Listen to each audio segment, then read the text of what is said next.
Okay, so we're going to start with a braid that's going to start in the back of our head at the top of our neck, and it's going to go all the way up to the top of our head, past the crown of our head. So again, it will be right on top of our head, making sure that either you have someone do this braid for you, maybe mom or dad or a friend, have a sleepover the night before contest, because you will need to come to rehearsal in the morning on contest days with your hair done.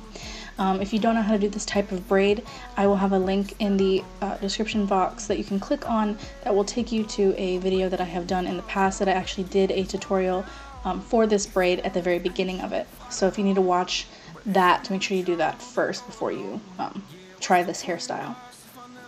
Then I'm just taking up that excess hair at the front, and I'm not going to put that into the braid because I want this to look like a ponytail with a braid in the back. And as you can see, the hair tie is right on top of the head. Now from there, you're going to put a hair donut around your ponytail, as you can see me doing here, and splay that hair out evenly around it.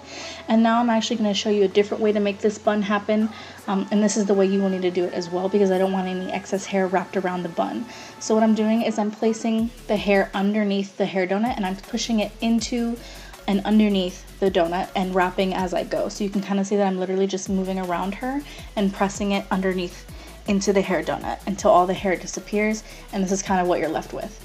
As you can see, it's a lot more fluffy and bigger, and what I'm going to do is I'm going to put a hair tie and I'm going to secure that around it so that it stays in place a lot better and looks a lot cleaner.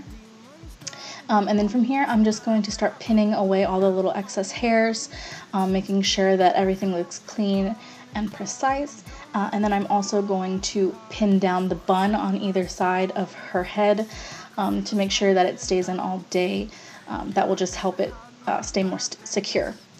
And then I'll show you in a second, the braid that I did in the back is not quite as straight as I wanted it to be. So just make sure that whoever is braiding your hair, or if you braid your own hair, that the braid stays nice and straight. So as you can see right here, I kind of have it curved. Try and make it as straight as you can possibly make it.